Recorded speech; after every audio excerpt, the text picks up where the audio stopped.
Tonight it's AfroEconomics Live, and we are discussing investing. This could almost apply to everything, but when we talk about on Wall Street, when we talk about cutting your losses, cutting your losses short and letting your winners run, we are referring to allowing your equity investments to continue to move forward for you, but knowing when to hold them and when to fold them, right? You know when to walk away and know when to run. So we definitely have that challenge. And as an investment advisor, it's important for me to see what your investment philosophy is. And that's why we talked about like getting your personal philosophy down, because it allows me, and sometimes we call it goals, but goals really aren't your specific personal philosophy. Because if you think that I buy things and I just hold on it for dear life, I never let it go, I cannot let it go, no matter how much money that I'm losing, I get emotionally attached to my investments, I need to know that. It is very difficult to discover that about a person, until you're deep into your portfolio together.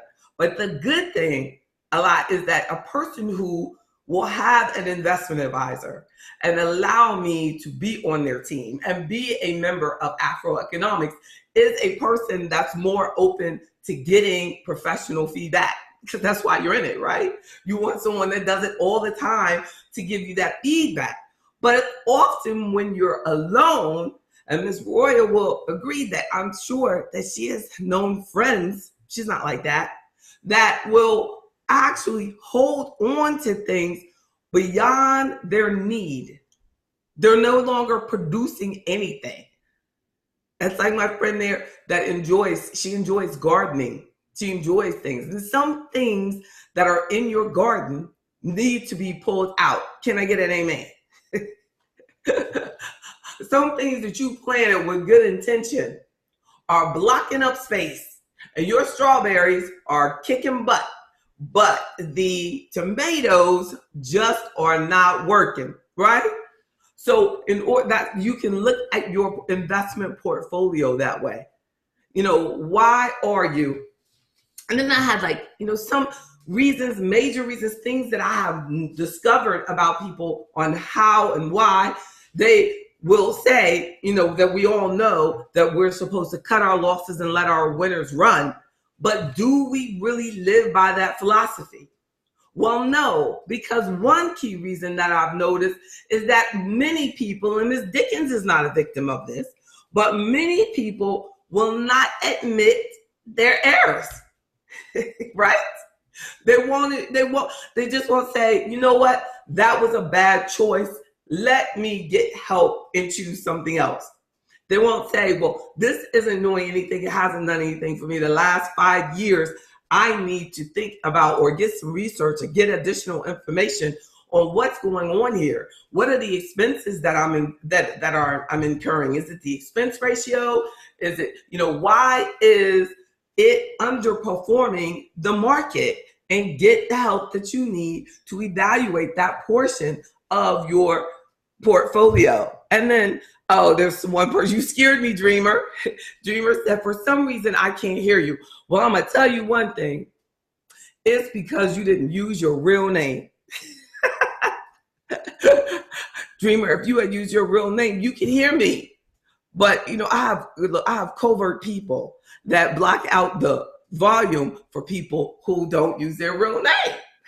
Because everybody who's using their name, they can hear me. I hope so anyway. But yeah, it looks like everybody can hear me. So check your volume. Definitely check your volume so you can continue to dream.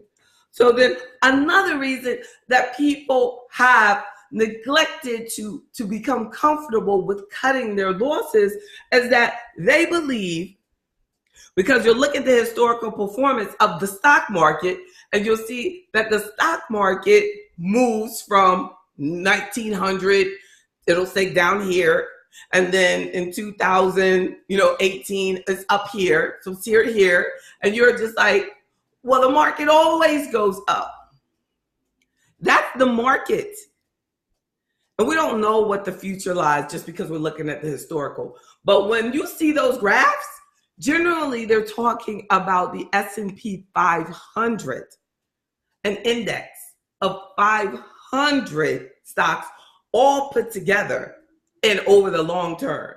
But that does not mean that your one that may not even be in that S&P 500, but your investment may not be a winner. That might not happen for you. So you're saying, well, I better hold on to this investment because eventually they all move higher. That is a lie. Ask me. I have seen people lose a lot of money on businesses that have gone completely out of business. And the investment was outside of their investment risk tolerance in the first place. But they refused to get the professional assistance that they should have had, or the help they got was not help that was appropriate for the level of need that they had. Because just because you call an 800 number and you make a transaction, that does not mean that that person is an investment advisor that can help you pick things according to your specific financial goals, time horizon, risk tolerance, things that are important to you. So that's definitely where we need to realize that you need to find out, am I really holding on to losers because I'm uncomfortable with accepting my error? Or do I have something that actually is in a position, to have a comeback, but has that comeback been like never happened over the last 5 years? I mean, you got to talk. So be very careful, because it is important for you to learn to emotionally detach from your investments and emotionally attach to your financial goals, your specific financial goals, right? Get involved with them, not with the investment, but with what you're seeking for you and your family and your future and for generations to come. So when we look at the perspective of letting your winners win, do you really let that happen? Are you the type of person who says, look at how well this is done. It's done so well, I'm going to take my profits. It's doubled in 2 years. I'm going to pull out now because that's all that it's going to do. And then you pulled out 8 years ago. Now it is 10 years later, and it's up 1,000% from where you started. And you did not let your winners run. You just got greedy, right? It said there's no place for pigs. There's no place for pig in Wall Street. There's no place for a pig. Don't be like greedy. Don't be anxious. The word says don't be anxious for nothing. That we have to realize that, is it the appropriate time? There is some times where you might need to take your profits. But that particular investment, if that company is still doing well and the prospects for the future are still doing well, then why are you going against the thought of allowing your winner to run, and you're just selling it just because it's done so well? Because it's too good to be true? That's not enough reason. That's not enough reason, right? And so we want to make sure that you make a commitment to learning about how to make sure that you identify your winners in your portfolio. Now, I have talked about, we're talking about winners, right? Remember, I've talked about rebalancing, where you have your portfolio and we get together each quarter, and then on that quarterly meeting, you find out that your equities have gone from 70% of your portfolio is in equity stocks, and now it's at 80% because the market has done so well. So your winners are running. Well, rebalance says, let's take those winners and let's reposition them and rebalance back to your original 70-30 of the 70-30% bonds, hypothetically. So that is, in that situation, You are not letting your winners run because you've decided that I'm going to rebalance because you want to stay within the same risk tolerance level. That's cool, but we have to make sure that that's what you want to do. Because every quarterly meeting, when we're looking at it, we see the winners. We don't have to sell the positions and the winners to bring up the losers again, to reappropriate back to your original risk tolerance level. But it is important to at least make sure that you do your risk tolerance analysis at least every 6 months so that you're in tune. And then we compare that to the current portfolio at that 6-month period. And then we might say, well, whoa, you realize that this portfolio, because of its increased equity exposure, the stock exposure, because the stocks say have done so well, you're up to 80 or 90%, equity exposure, that your risk score is higher. Are you comfortable with that? But then when we're cutting, when you're pulling out of your winners and you're buying more of theoretically the losers or the investments that are out of favor, but you're keeping your in tune with your original asset allocation, you know exactly why you're doing it. All I say is that we can do whatever you want to do, but we always need to understand why we are doing it. Right? Too often, people say they just are buying these random. Now, this is random people. This is not members, but there's a whole bunch of people out there, unfortunately, watching this right now on social media, not registered for the webinar, because people that register for the webinar are more likely to really want to get the financial partnership of an investment advisor to have unbiased advice that is directed specifically at you when we meet. But Ms. Moyer, there are people who will actually, just go out there and do something because it's cheap. So they go out there and say, well, these are only 5 cents a share. They're only $2 a share. Well, that's $2. That's $2. And you're buying something that's absolutely crap. And you're still spending $10,000, but you just are buying it because it's $2 a share, where you can spend that $10,000 on something that actually is of some value based on the proper research that you can do. We can do. So every penny counts. Every philosophy that you develop counts. Every thought, I believe, and I just need to reiterate, we did a members meeting on this about just being mindful. Everything that I'm discussing is about encouraging our members of AfroEconomics and everybody in the Black community that wants to increase their wealth to be mindful of what you do with your money. That every dime that you spend should be looked at. And that we also have to be mindful of the fact that what you do really matters.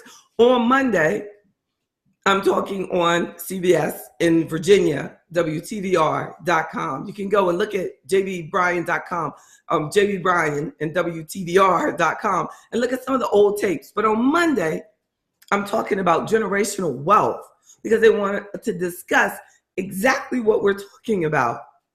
See, this discussion about cutting your losses and letting your winners run is how generational wealth is developed. If you can't admit that I've made an error, my portfolio is out of whack, I'm exposed to unnecessary risk, I need to reposition these investments. If you can't, then you're impacting everyone that comes behind you as far as their wealth. When I look at my clients that are blessed enough to inherit assets, to inherit money from their family, that the benefit that it has, the problem that our community now has because of the centuries of slavery and not being able, and Jim Crow, not being able to set up investment accounts, not being able to participate in work retirement plans, not being able to have their own businesses and their own business retirement accounts. Because not too long ago, we couldn't even set up these accounts. Not too long ago, a person that looked like me could not even have this firm or get the licenses that I have. So we need to be aware of how important it is for us to be mindful of what our money is in, what is a loss, and we can just go beyond just talking about your stocks that are losers, because you can see that just the fact that something is down does not mean that it is a loser. So you have to be careful with that.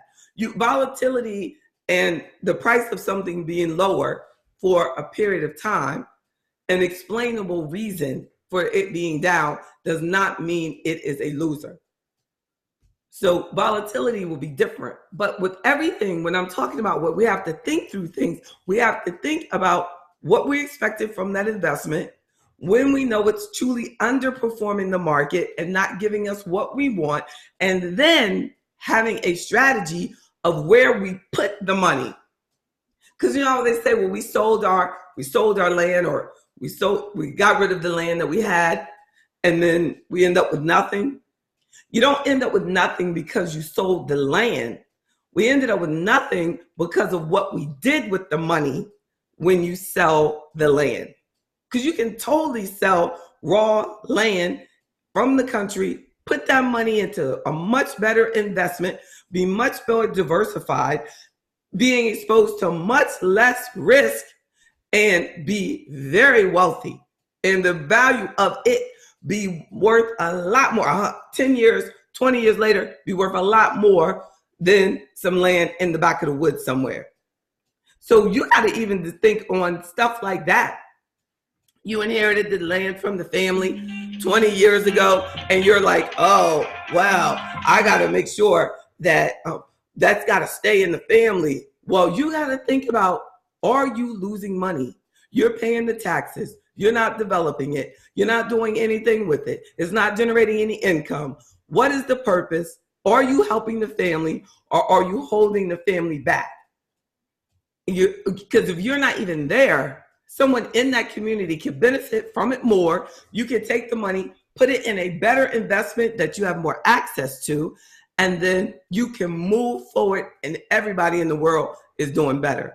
So you're just sitting there with money that is not, or assets that's not doing anything for you. So cutting your losses.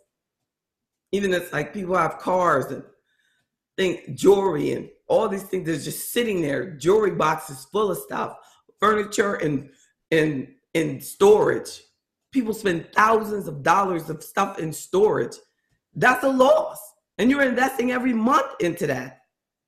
What is it worth? Why? Is what you have in the storage unit going to be worth any more when you get it out? No. The minute you buy the television, it's worth less. So not just my stock market portfolios am I concerned about. I'm concerned about you learning to cut your losses in all of the assets that make up your financial life. I'm concerned about you learning and exploring and discovering and discussing what you have going on in your work 401k, in your work TSP, in your work 401k. We can analyze all of that to make sure that you're maximizing the options that they have available to you. I mean, people who are there like 20 years and they only did one thing in all of the 20 options that they have for them. They did the one thing because they never sat down and allowed me to just help them cut their losses or figure out what their options are or something, but take advantage of it.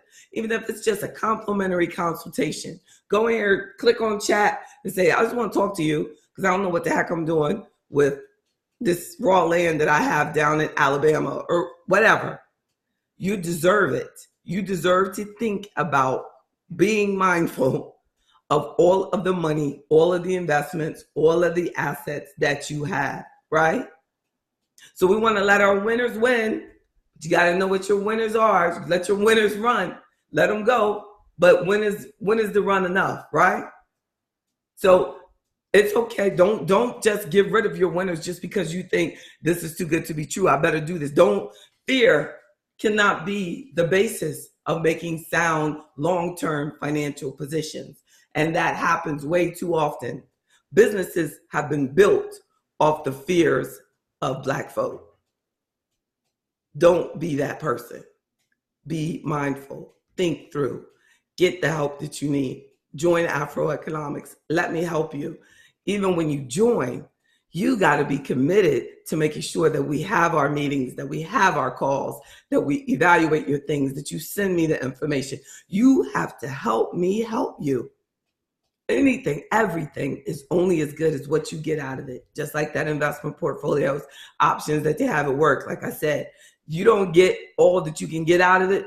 You don't go and participate and get that match that they have available. You don't go and get the information and get the feedback and get the help to pick which of the options are best for you. If you don't do it, it won't happen. It's just the way it is.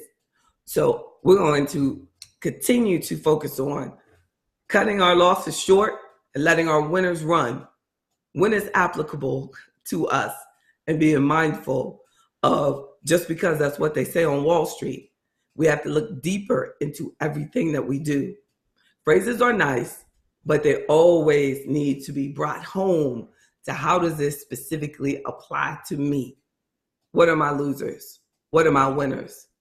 Am I letting it run, or am I cutting it short? Am I just dogging myself out and wasting my time? So be empowered, y'all. I'm JB Bryan, President and Chief Investment Officer at JB Bryan Financial Group, the home of AfroEconomics. Check out AfroEconomics.com. Don't forget, look, somebody just logged in. Don't forget that today's Black man and his money in the DC office, so easy to get to the DC office. Even if you're from Atlanta, I'm going to be in Atlanta in August, y'all. And no matter where you're from, 700 12th Street Northwest, you can take Metro Station right there at the Metro stop. You can take the train in. You can do whatever. You can drive straight in. Because I'm telling you, it is so easy. They'll have your name at the door if you register, you email. Let me know if you want to go. If you're watching me right now and you want to go and you want a free $50 brunch, no excuse, man. You can go. Just email me, jb@jbbryan.com, jb@afroeconomics.com. And I know that my team is saying, JB, the world cannot go. But I can invite the world, because unfortunately, people will not show up. And I'm buying a whole bunch of food. So you want to go? I want you there. I want the men on the panel. I have some very powerful brothers that are going to be on the panel Saturday. You know, Dr. Williams, Kirkland Dorsey, just really James Williams, a whole bunch, Kenneth Dukes, that are going to be sharing their experience as entrepreneurs, as corporate people, as government people, as, just people that want to see us be successful and are willing to share ideas and encourage us to move forward. So I'm just going to be keeping the energy flowing. Like, I'm just going to be like the host. That's it. Because it's all about, I want to hear your ideas, and we'll give you lots of free stuff, and you can talk to me individually afterwards. But it's going to be 2 hours of empowerment. I promise you that. So go and click there, or click into the registration. Just click. Get it. Get empowered. God bless y'all. Thank you, Barbara. Thank you so much. Thank you, Carol. Thank you. We got a Carol. We got a Carolyn. We got everybody, y'all. We got Dreamer. We got Kathy. We just blessed. Oh, wow. We got Miss Felder. We got Mr. Piercy. Thank you. Thank you. And thank you. And thank you to all of you on social media that I can't see. Share this on your page. God bless y'all. I hope to see you all soon.